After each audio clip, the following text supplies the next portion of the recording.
Hi guys, and welcome to this WordPress tutorial. This is Jamie from System22 and webdesignandtechtips.com. Well, in this video we're going to show you how to reset a WordPress password without the email option. I'm sure it may have happened to you in the past. You've got an old website, or a client's got an old website that they've shown you they don't have the email address anymore, so they can't get the lost your password prompt and they don't know the password for it. So as long as we can get into their hosting and getting into their database and their files, we can figure out what it is. So you've got a regular site here and you're putting in some password that they've given you. And it just keeps coming out with the incorrect password.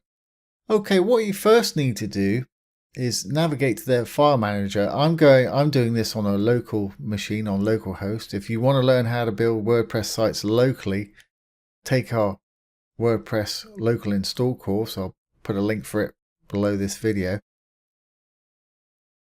But you go into their GoDaddy site or their cPanel, wherever it is their files are hosted in their htdocs. And inside you're going to find all your WordPress files. We need to go down to the WordPress config file right here and just open it. If you're in a cPanel, you can right click and edit. It'll open it in the inbuilt text editor. Like I say, I'm building this, or I've got this on my local machine here, so I'm going to open it with Brackets. Brackets is a free text editor. I'll put that link below as well. It's fantastic. I use it for building a lot of Bootstrap sites, and also for editing all kinds of PHP, JavaScript and HTML documents. So once we've opened our WordPress config file, it's going to give us a list. It's going to give us the database name, which we need. The user, doesn't really matter too much about all that, but we definitely need the database name, because if they've got more than one site up there, they're going to have a bunch of databases. If they've only got the one site, well, chances are it'll be that only database. So we know this one's called D19. Again, if you're on a cPanel or online, you need to go to Phpmyadmin, where it'll list all their databases. I'm local hosting it with XAMPP here, so I'm going to go to my Phpmyadmin for my local site here. And here it's going to list all those databases. And here you're going to see D19, which was the one we were looking for. And what we need to do is go down to users. See users there? Just click on it. And here's a list of the users for this site.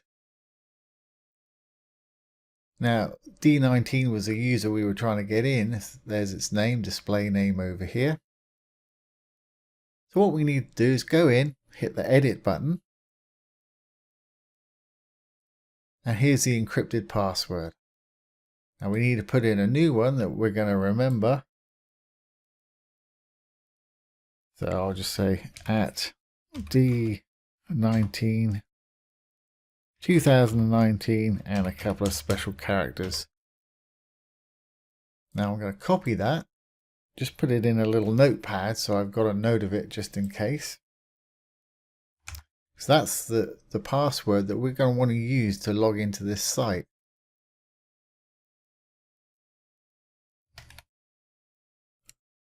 Once you put your new password over there, you want to re-encrypt it. So we'll hit this little drop down arrow, which is the functions box. And I'm going to go MD5. Now I'll hit go. And as you can see, it's put in that long encrypted password there, which is what we need. Now we can go back to our site and put in the user password, which is the password I copied to this notepad over here. I'm just going to copy it. Not the encrypted one, the actual regular one. I'll just show you.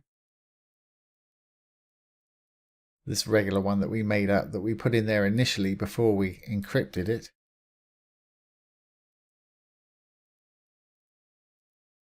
hit the login button, and there we are. We're logged into the site. I'm going to update that. I use a great little plugin called LastPass that remembers my passwords for me. Nowadays you've got so many, I find it very useful. So there you go. If you haven't got the password and you can't get an email prompt to reset your WordPress password, you can go in the back door and do it that way. So it was just going to your MySQL, to the database file, down to the users, edit the user, reset the password, and remember to re-encrypt it with that MD5 on the functions box. And of course, make a note of your password before you encrypt it. And once you've done that, you can go back to your site, and that should let you in with no problem at all. So I hope you found that useful. If you have, please give the video a thumbs up, share it, and subscribe to our YouTube channel. If you're interested in web development, like I said before, we've got some great free courses down below, as well as some premium courses with some huge discounts for our YouTube subscribers, so do take a look. Once again, this has been Jamie from System22 and webdesignandtechtips.com. Thanks for watching. Have a great day.